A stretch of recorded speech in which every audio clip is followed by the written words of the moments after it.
पिछले कुछ सालों में हम लोग देख रहे हैं कि जो प्रॉपर प्लस टू एजुकेशन है वो एकेडमिक एजुकेशन वो धीरे धीरे ख़त्म होते जा रहा है। साइंस में तो करीब करीब पूरी तरह ख़त्म हो गया, कॉमर्स में 50% ख़त्म हो गया, आर्ट्स में ज़िंदा है लेकिन आर्ट्स में बच्चे प्लस टू में पढ़ने नहीं जाते क्लास करने। ऐसे में अब बहुत बड़ा समस्या हो गया है हमारे जो नीति निर्धारक हैं उनके लिए कि ये प्लस टू एजुकेशन का किया क्या जाए। इस विषय पे आज हम बातचीत करेंगे वीएनआईटी के डीन डॉक्टर ज्ञान प्रकाश सिंह जी से। वो इस विषय पे गहन प्रकाश डालेंगे, वो इस विषय पे बताएंगे कहाँ क्या है। सर, आपका स्वागत है यूसीएन पॉडकास्ट में। धन्यवाद सर। आजकल बच्चों के ऊपर बहुत ज़्यादा प्रेशर हो गया है और ये प्रेशर जो है उनके अभिभावक या रिलेटिव भी बहुत डाल रहे हैं। एक तरह से देखा जाए कि पहले हम लोग जब शिक्षा ग्रहण करते थे तो सब लोग जानते थे कि सबकी कैपेसिटी एक समान नहीं है और जो जितनी क्षमता में रहता था उसके हिसाब से वो चाहे साइंस विषय चुनता था, चाहे एग्रीकल्चर करे, चाहे कॉमर्स करे, उतना लोगों का दबाव नहीं था। बदलते परिवेश में आजकल सबकी ये इच्छा हो गई है कि हमारा बच्चा या हमारा बेटा या बेटी इंजीनियर और डॉक्टर बने, जबकि हम लोगों को सोचना चाहिए कि ये समाज जो है सिर्फ इंजीनियर और डॉक्टर के द्वारा ही नहीं चलता है, इसमें सबका सहयोग है।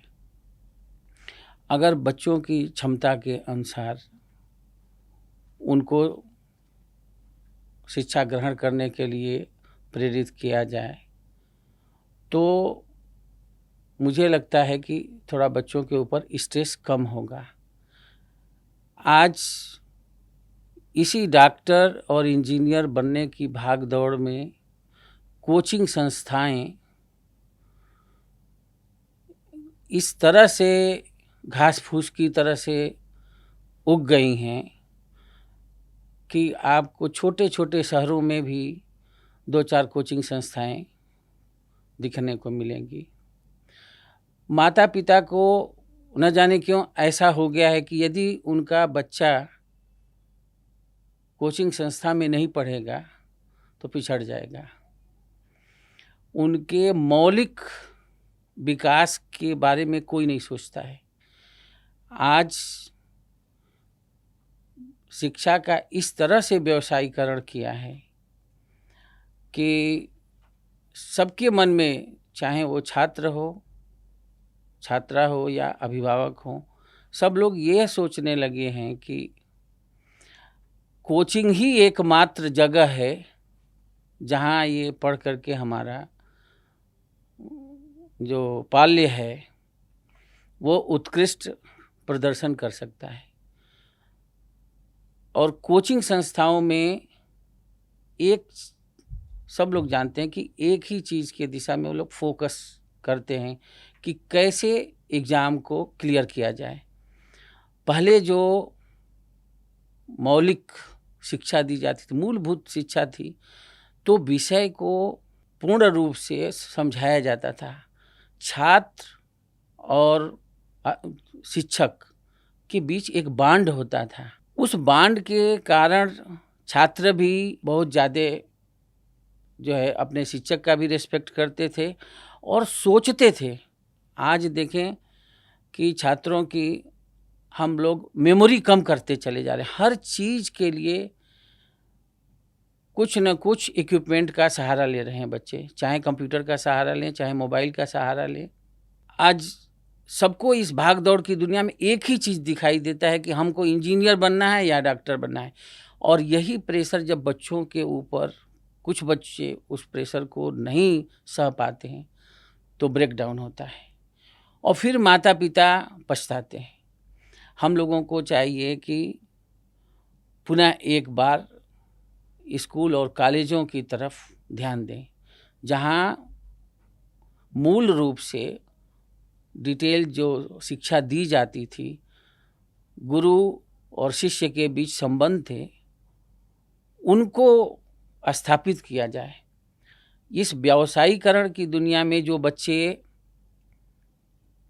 कोचिंग संस्थानों से आ रहे हैं, हम लोग देख रहे हैं कि बहुत परिवर्तन हुए हैं। मैं तो लगभग विगत 31 वर्षों से ज़्यादा समय से मैं पढ़ा रहा हूँ गणित विषय VNIT में। बच्चे अब जो शिक्षक और छात्र के बीच बॉन्ड है, कमज़ोर हो गया। ये कोचिंग संस्थाओं के कारण ही हुआ है, क्योंकि वहाँ बच्चे ज़्यादा फीस दे के पढ़ते हैं। वो समझते हैं कि ज्ञान को हम खरीद रहे हैं, जबकि पहले ये था कि ज्ञान को हम अर्जित कर रहे हैं।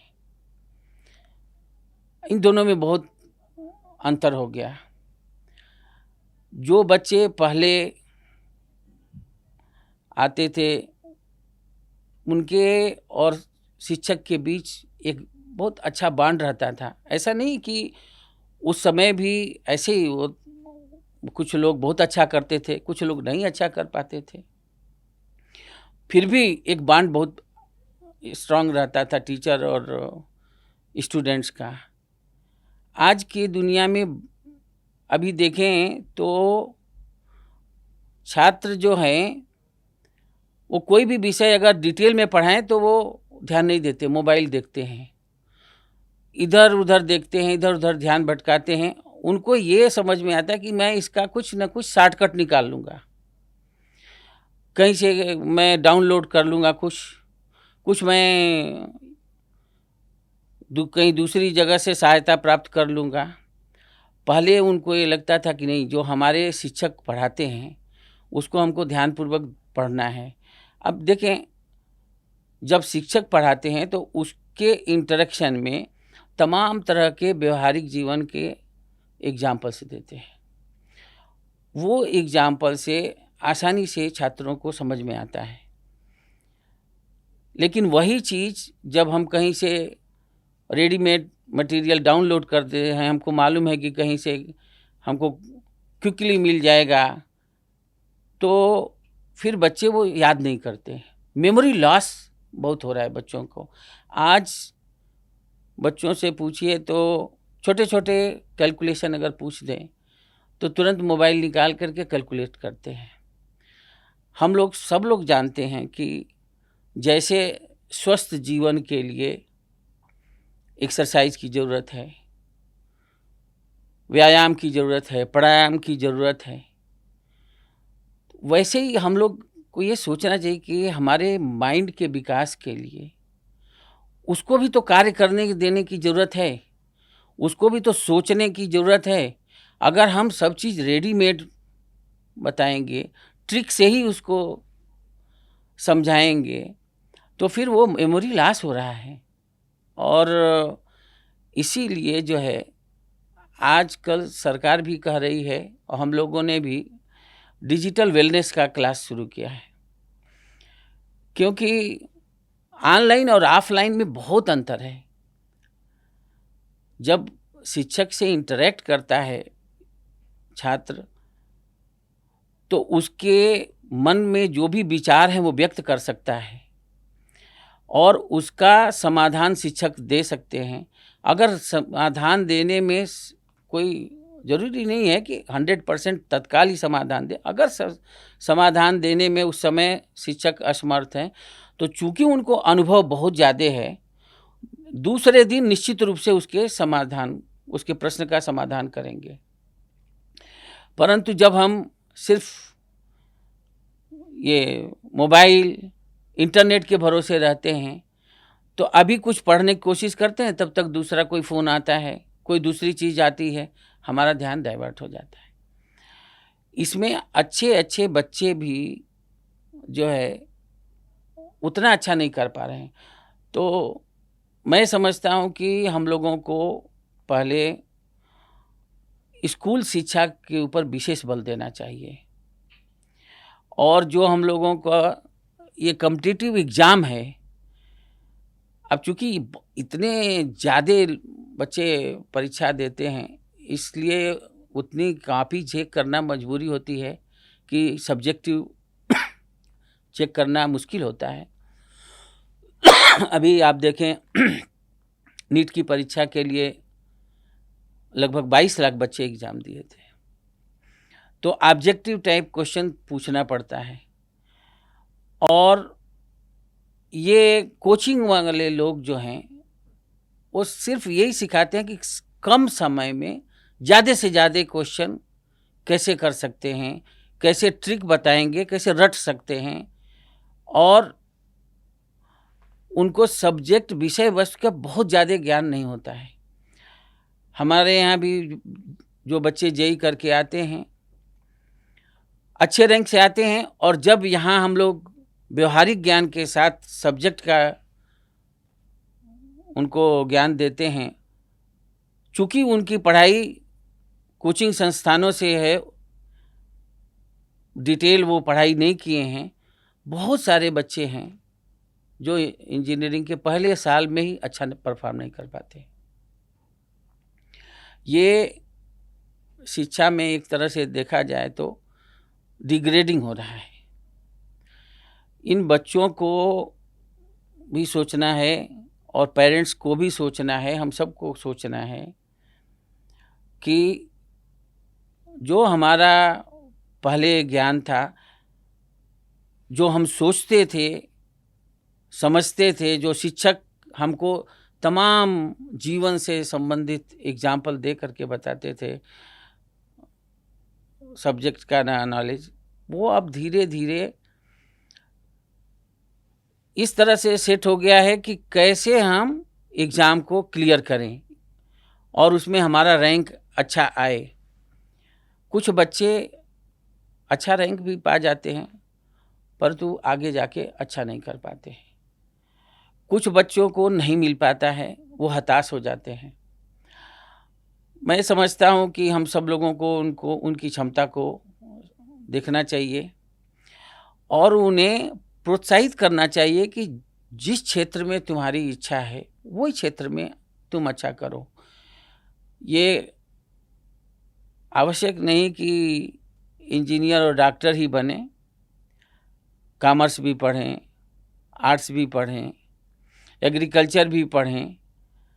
देखें, जीवन में एक नहीं अनेक उदाहरण हैं कि लोगों ने अलग अलग क्षेत्रों में बहुत ख्याति प्राप्त की है अपने कर्म से। बहुत सारे लोगों को हम लोगों ने देखा है कि जीवन के शुरुआत में बड़ी कठिनाई से वो जीवन को जिए, लेकिन उन्होंने परिश्रम किया और जिस भी क्षेत्र में परिश्रम किया उत्कृष्ट उदाहरण प्रस्तुत किया। यही छात्रों को भी अपने ध्यान में रखना चाहिए कि जिस क्षेत्र में हमारी रुचि है उस क्षेत्र में 100% प्रयास करें। ईश्वर ने सबको अलग अलग बनाया है, कोई ज़रूरी नहीं है कि हम दूसरे का नकल करें और एक व्यक्ति जो अचीव किया वही हम भी अचीव करें। हमारी और उसकी क्षमता अलग अलग है। हमें 100% अपने क्षमताओं का प्रयोग करके पॉजिटिव डायरेक्शन में जाना है और नेगेटिव सोच हटाना है। जैसे एक व्यवहारिक एग्जाम्पल मैं बताऊं कि पॉजिटिव सोच और नेगेटिव सोच में क्या है अंतर। अगर हम लोग सोफे पर बैठे हैं और ठीक से बैठे हैं तो घंटों बैठेंगे, कोई प्रॉब्लम नहीं है, लेकिन उसी सोफे पर अगर हम गलत तरीके से लेट जाएं तो थोड़ी देर के बाद हमको कमर में दर्द या पीठ में दर्द होता है। तो उसी तरह से अगर पॉजिटिव सोच अगर हमारी है तो बहुत दिन तक हम अच्छे तरह से प्रगति कर सकते हैं। नेगेटिव सोच आ जाएगी तो वो नेगेटिव सोच कहीं ना कहीं विकार पैदा करेगी। तो मैं यही समझता हूँ कि आजकल के बच्चे पॉजिटिव सोच बस रखें और जितनी भी क्षमता है उनकी उसके हिसाब से प्रयास करें। जो मिल गया वो हमारा है, जो नहीं मिला वो हमारा नहीं है। खुश रहना चाहिए। सर, तो ये +2 एजुकेशन को बचाने के लिए क्या करना चाहिए? ये तो +2 एजुकेशन को बचाने के लिए जो पहले देखें कि हम लोग 11th और 12th दोनों की पढ़ाई करते थे, और दोनों की पढ़ाई करने के बाद जो क्वेश्चन होते थे 11th 12th से दोनों आते थे। बाद में हम लोगों ने उसको शॉर्टकट किया और 12th के मार्क्स सिर्फ 12th के बेसिस पर आने लगे। हम लोग जब पढ़ते थे तो 9th और 10th 2 साल पढ़ते थे। 10th के एग्ज़ाम में 9th और 10th दोनों के क्वेश्चन होते थे। 11th और 12th दोनों के क्वेश्चन 12th में होते थे। तो विस्तृत सब लोग पढ़ाई करते थे।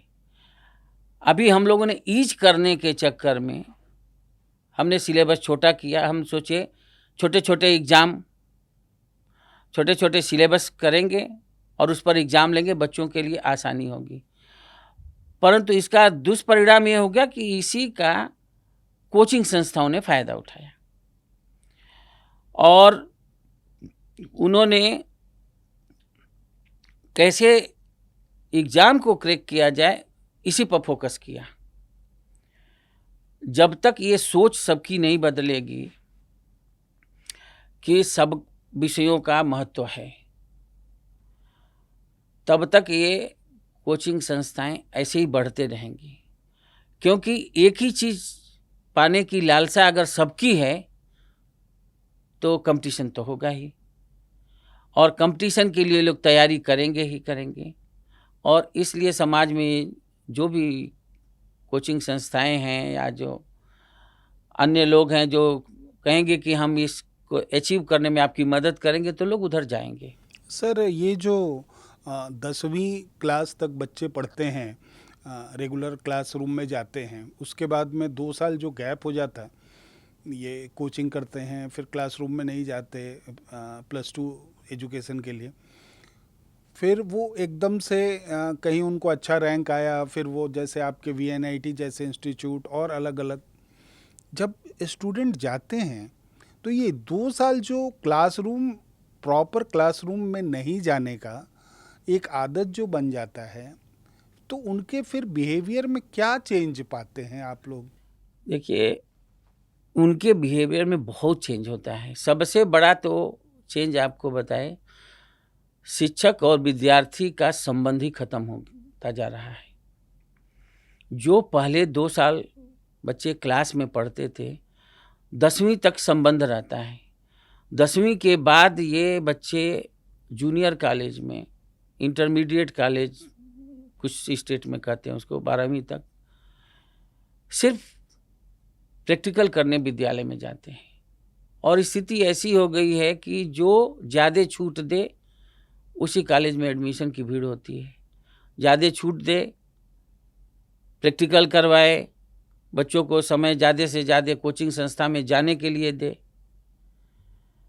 ऐसे बच्चे जो है जब वो इंजीनियरिंग कॉलेज या मेडिकल कॉलेज में जाते हैं तो उनके दिमाग में यही रहता है कि जैसे हमने 2 साल कोचिंग किया है, 3 साल कोचिंग किया है, वैसा ही माहौल इधर रहेगा।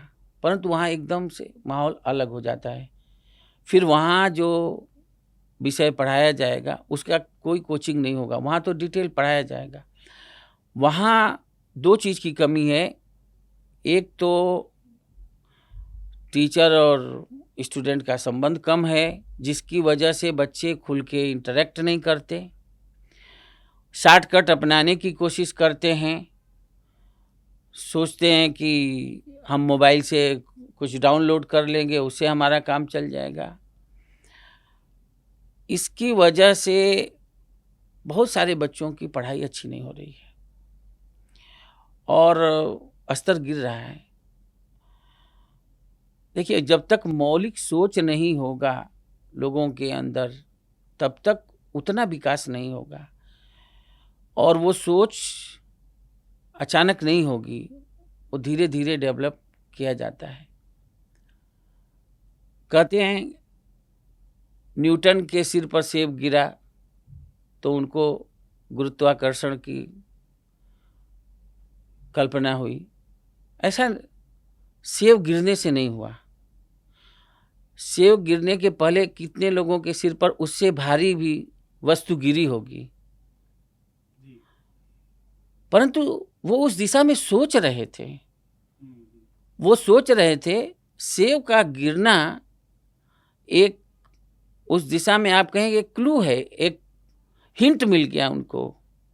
लेकिन जो व्यक्ति सोचेगा ही नहीं उस दिशा में तो उसको उसका ज्ञान कैसे होगा। आज यही दिक्कत हो रही है। बच्चे ये सोच रहे हैं कि कोचिंग से हम पैसा ज़्यादा दे करके आए, यहाँ पढ़ लेंगे। हम ज़्यादा पैसा दे के कहीं से मटेरियल खरीद लेंगे और वो टाइम पर उनका नहीं हो पाता है। जब हम लोग क्लास में पढ़ाते हैं, कितने बच्चे बोलते हैं, हम पूछता हूँ मैं, आपके पास टेक्स्ट बुक है? कहते हैं सर मेरे मोबाइल में मैंने सब डाउनलोड करके रखा है। मैं यही कहता हूँ कि बेटा आपके मोबाइल में सैकड़ों बुक हो सकती हैं, परंतु आप उसको उतना पढ़ नहीं सकते हो। उसका कारण है जब हम कोई एक बुक को मोबाइल में ओपन करेंगे PDF उसकी, तो जिस पेज को पढ़ना है उस पेज पर जब तक हम जाएंगे तब तक हो सकता है कि कोई दूसरा व्हाट्सएप मैसेज आ जाए या किसी का फ़ोन आ जाए। और जब हम मौलिक रूप से अपनी किताब को लेकर के बैठ के पढ़ते हैं तो शांतिपूर्वक किताब को पढ़ते हैं, उससे संबंधित विषय को पढ़ते हैं और हमारा दिमाग कंसंट्रेशन हमारा अच्छा होता है। मोबाइल से सब चीज़ नहीं हो पाती है। तो आजकल बहुत सारे बच्चों को ये हो गया है कि हम मोबाइल से पढ़ लेंगे। जैसे शॉर्टकट हमको कोचिंग में सिखा दिया गया ट्रिक, वो सोचते हैं यहाँ भी कोई ट्रिक हमको सिखा दे, और वो वहाँ उनको नहीं सीखने को मिलता है। आजकल लोग कह रहे हैं कि यही बच्चे आगे जाते हैं फिर कहते हैं कि साहब मुझको नौकरी नहीं मिल रही है। देखें, कोई भी व्यक्ति ईमानदारी से सोचे कि अगर हमें कोई चीज़ की, किसी भी चीज़ की आवश्यकता है तो हम क्या चाहते हैं। हम जहाँ से भी वो चीज़ को प्राप्त करना चाहते हैं, हम सोचते हैं अच्छी चीज़ प्राप्त करेंगे।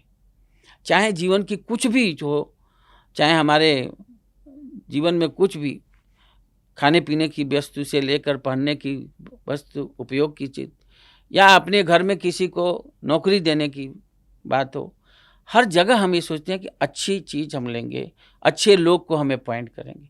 यही काम होता है कंपनियों के भी। कंपनियां चाहती हैं हम अच्छे लोगों को ही अपॉइंट करें। अब कंपनियां आती हैं, कहती हैं कि हमको अच्छे लोग नहीं मिले, हम आपके यहाँ आए थे 50 लोगों को सेलेक्ट करने के लिए, लेकिन हमको 25 लोग ही उपयुक्त लगे। ये दुखद लगता है कि अगर हमारे इतने टैलेंटेड अच्छे बच्चे हैं तो ऐसा क्यों नहीं हो रहा है कि वो 50 लेने के लिए आए और उनको ये लगे कि यहाँ पर 55 लोग बहुत अच्छे हैं, ये 5 अगर मैं नहीं ले जाऊंगा तो शायद छूट जाए। ऐसा नहीं हो रहा है।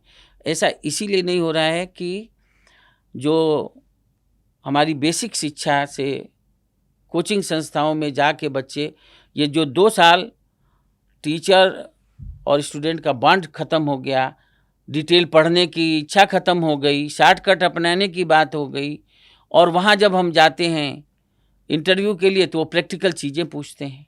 वहाँ अगर सफल नहीं हो पाएंगे तो दोनों को दुख होता है।